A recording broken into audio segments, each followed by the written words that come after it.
चलने का काम दामोदर यादव करेगा। कल राहुल गांधी जी कह रहे थे कांसीराम साहब नेहरू जी के साथ होते तो कहीं के मुख्यमंत्री होते। क्या कह रहे हैं मुख्यमंत्री? ए राहुल गांधी बच्चे हैं, यहां से उम्र से बड़े हो गए, यहां से बच्चे। हाँ नहीं, मैं वो शब्द नहीं देता, वो तो मोदी ने दिया, वो और बड़ा बदमाश है। लेकिन उन्होंने जो बात कही, जिसने उत्तर प्रदेश में एक झटके में एक नए दल को बना के खड़ा करके उत्तर प्रदेश जैसे बड़े राज्य में जिसके मुख्यमंत्री को मिनी पीएम कहा जाता है, वहां पे सरकार बनाने का काम कर दिया हो। अगर उनसे एक गलती नहीं हुई होती या मिशन गलत तरफ नहीं गया होता तो आज 10 साल और जी जाते तो 10 राज्यों में और मुख्यमंत्री बना चुके होते। वो महापुरुष थे कांसीराम। और राहुल गांधी क्या आकलन कर रहे, कहीं के मुख्यमंत्री होते कांसीराम साहब। भिखारी समझ रहे हो? गलती इन लोगों की यही रही कि भिखारी समझते रहे इनको। तो आज भी दामोदर यादव कहता है ना मान्यवर कांसीराम साहब भिखारी थे, ना मेरा भाई चंद्रशेखर आजाद भिखारी है, ना आपका भाई दामोदर यादव भिखारी है। जो दल हमें भिखारी समझने का काम कर रहे हैं, अपने बहुजनों को हम जगाएंगे और इन दलों को भिखारी बनाने का काम करेंगे। ये आज हम संकल्प लेने के लिए आए। अब ये होगा कैसे? क्या होगा 2028 के अंदर? कर लो, कमरा बंद बैठ के कर लो, बड़ी बड़ी सभाएं कर लो, उसके बाद फिर यही सोच में जीते रहो, जीतेगी तो भाजपा, जीतेगी तो कांग्रेस। क्यों भैया? वोट से जीतते हैं कि किसी और चीज से जीतते हैं? जब वोट तुम्हारा है 100 में से 90 तो फिर वही क्यों जीतेंगे? तुम क्यों नहीं जीतोगे? तुम जिसको तय करोगे वो क्यों नहीं जीतेगा? आज अगर मान्यवर साहब को वास्तव में श्रद्धांजलि देना चाहते हो मेरे साथियों, तो तय कर लो। मैंने तो संकल्प ले लिए मेरे भाई बहनों, मैंने संकल्प लिया है आज। कल मैं फेसबुक लाइव आके बताया, आज फिर से दोहरा रहा हूं। आज 2026 में 15 मार्च को दामोदर यादव संकल्पित होकर कह रहा है कि अगले साल 2027 में जब 15 मार्च आएगा तब तक 5 लड़ाइयों को हम अंजाम तक पहुंचा चुके होंगे।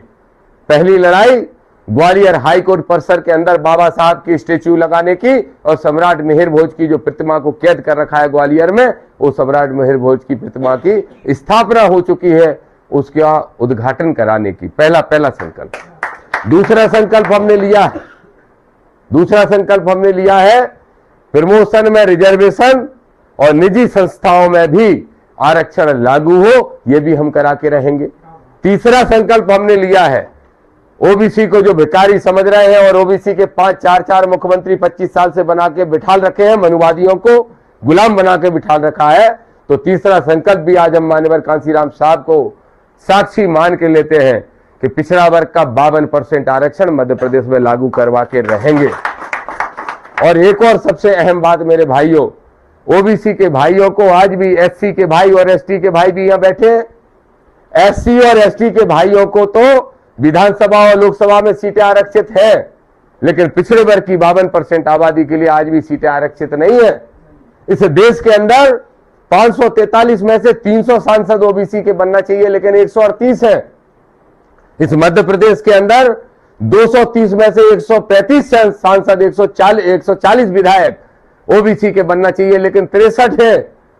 तो इसलिए हमने संकल्प लिया है कि हर हाल में सरकारों पर दबाव बनाएंगे, लेकिन किसी भी कीमत पे ओबीसी को राजनीतिक आरक्षण दिलाने का भी काम करेंगे। ये भी आज एक संकल्प ले रहे हैं। और एक और महत्वपूर्ण संकल्प, और वो संकल्प यह है, बड़ा हल्ला मचा रखा है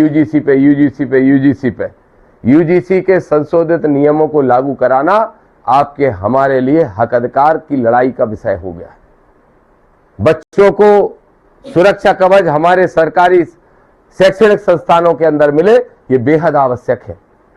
हमारा बच्चा जब आप स्कूल कॉलेज में पहुंच जाता है, हम बड़ी मुश्किल से पढ़ा के उसको भेज पाते हैं, तब उसके साथ जाति के आधार पर डिस्क्रिमिनेशन ना हो सके, भेदभाव ना हो सके, शोषण ना हो सके, उसके 100 में से नंबर आने वाले 80 नंबर की जगह 40 ना दिए जा सके, इसके लिए यूजीसी के नियमों को भी लागू कराना आवश्यक है। इन 5 संकल्पों को लेके हम पूरी ताकत से लड़ेंगे और हर हाल में 2028 में मध्य प्रदेश की विधानसभा के अंदर, मध्य प्रदेश की राजनीति में कांसीराम साहब के सपनों का झंडा गाड़ने का काम करेंगे। ये दामोदर यादव